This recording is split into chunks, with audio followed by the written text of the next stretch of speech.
Hello, and welcome to another show of one of the best shows of the fall, the 100 Girlfriends Who Are Really Cute. Now, like I said last week, I need to say this again. The average harem, a guy in an average harem usually runs up about 4 to 6 girls at best, depending on the series, depending on the storyline, or 7 or more depending on the storyline. Like again, go to High School DxD, Sheer Model Testament, to Love Ru. Those like the classic harems in terms of like a lot of harems. But for this guy, Rentaro, a normal kid who gotta get 100 soulmates. Not just that, somebody gotta say it. Rentaro's the GOAT of harems. Rentaro is the GOAT of harems. This guy is doing everything to get 100 girlfriends. And the shit that he does to acquire 100 girlfriends, I can't hate this show. I really can't hate this show. See, this is why I like this show. Not because of Rentaro. It's just that we live in a world of like every anime girl in history, past and present. We talked about what are our favorite types of girls. They are the tsunderes, they are the yanderes. There's all the pigtail ones, there's one who are MILFs. There's one who are tall, one who are idols. One who is short, one is like red hair girls, one is like white hair girls. We talk about who's our favorite girls in anime. And this show brought out all the all the types and all the personalities of the anime girl that we've been liking for years. And Rentaro is getting every type of anime girl that we have loved. And Rentaro did it. I mean, the first 2 episodes, he got 2 girlfriends already. 2 girlfriends.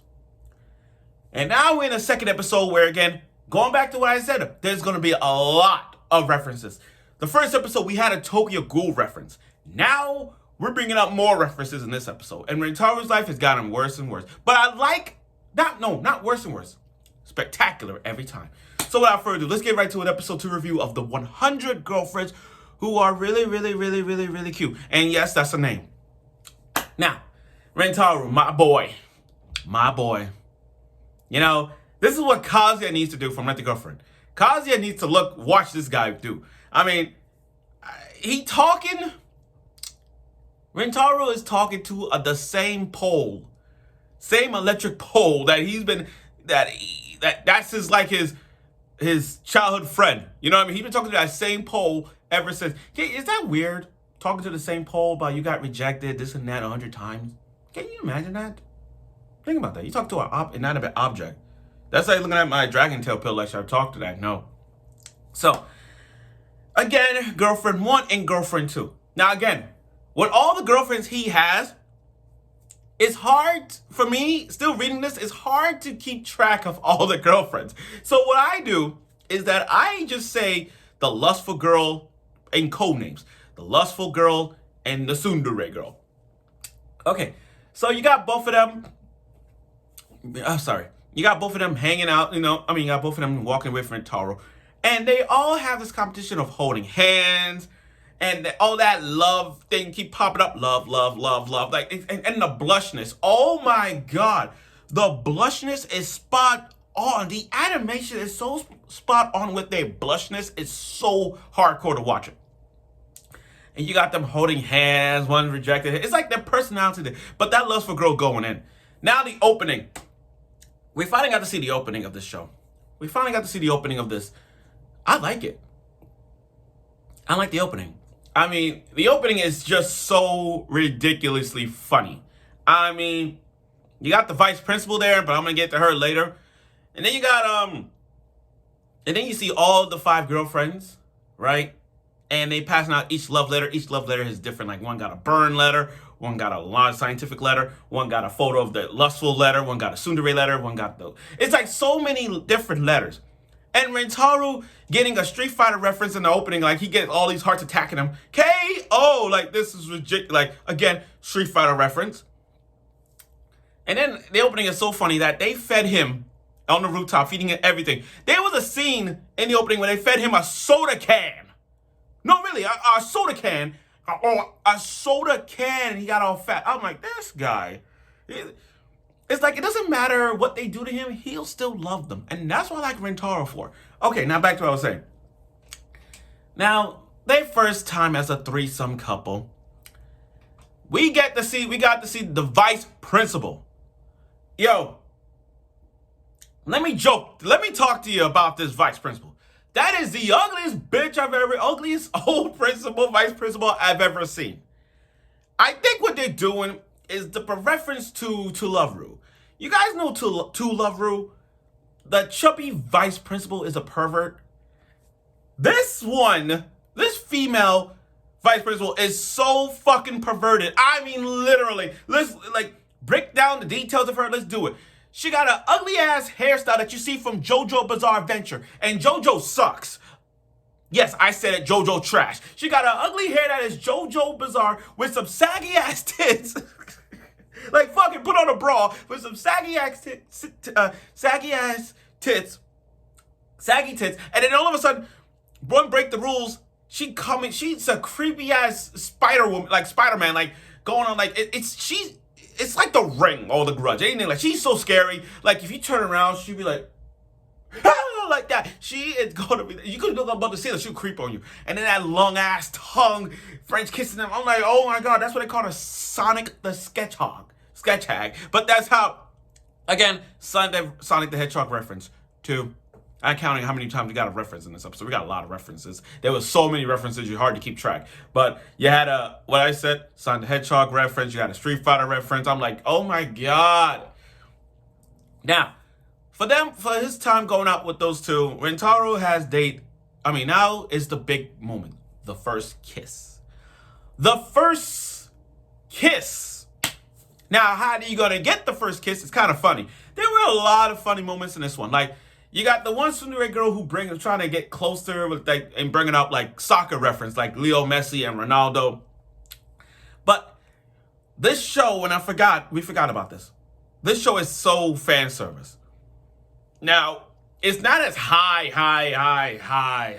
fan service like Shimano Testament level. I mean, or to Love Ru reference. I mean, to be honest with you, I'll say the fan service level is somewhat of a Sekirei and To Love Ru reference. I mean, in terms of the fan service level, and that's what we got here. This is like that moment. So Rentaro's idea of, well, no, let me go back. So they're sharing a snack with each other. This whole competition going on here, and that tsundere girl with the cat ear expressions, yo. I love this tsundere cat ear expression. I love characters with cat ear expressions. I don't know why. It's that vibe. Like, you know how Komi from Komi Can't Communicate does that cat ear expression? That's that. You know how that girl, you know the latest one, My Tiny Senpai? And if you guys watch My Tiny Senpai, look at the Tiny Senpai and look at her cat ears when she does those cat ear expressions. I like characters who can pull off the pop of the ear cat ears things. You know, even like Nakatoro, she could do that too. But like I said, characters with that cat expressions, you feel like, oh my god, that is so fucking cute. Now, when they're trying to feed Rentaro is taking a beating, and I like it. I mean, like, there was one girlfriend tried to put a cookie, try to feed him a cookie, and it hit him in the eye, and he had red eyes. He fed him a cookie, tried to feed him a cookie, and hit him in the eye. Wait, here's another cookie. In the eye. He is getting pummeled. While the other girlfriend had a pokey thing, and that lustfulness coming out. I'm like, this guy is taking blow after hit, and he still likes them. These two girls are trying to get to him, but Rentaro is that nice guy. He's very, very nice. Very nice.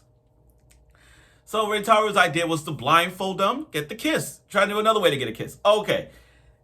You know, they still like him. You talk about fan service. Let's go to this one. First try. He touched the girl's breast. That's one.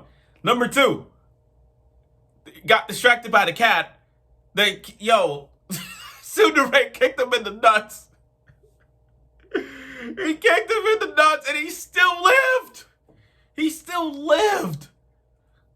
and getting pummeled like some 64 hit combo with the tsundere, like, punching the shit out of it, and he still lived through that. I don't know. Every time I watch that, I feel like you should dump her, but don't dump her because she's gonna die. But again, that's how tsunderes are. Tsunderes are like that. It's funny because it's true.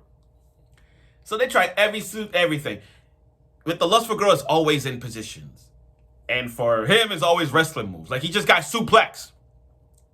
They try every tactical way. So his only tactical way was like was with the vice principal. But the thing was, that Tsundere's a badass wrestler. She must have watched WWE because you got him in the camel clutch. You got him in the Iron Sheik. God rest his soul. One of the greatest heels of all time. He did an Iron Sheik move.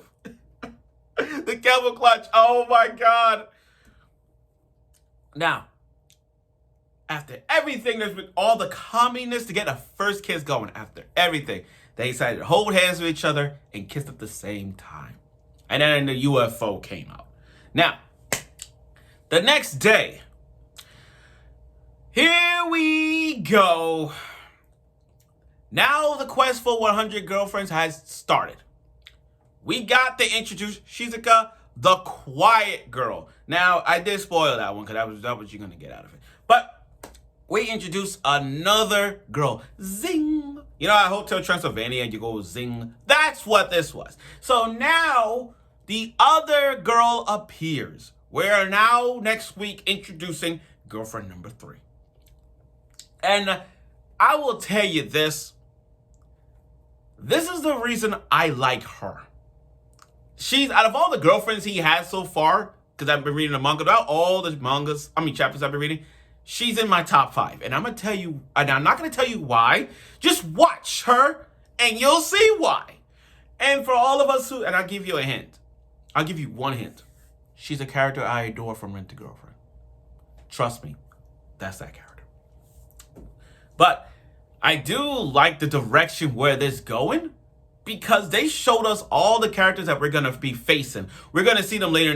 We're gonna see them later on, and for these 2 episodes to cover in 2 chapters, this episode actually covered like all of chapter 2 and then part in the beginning of chapter 3. So I like the pacing of where the direction is going with this 100 girlfriend stuff, and I look forward to it. But again, this episode was downright funny.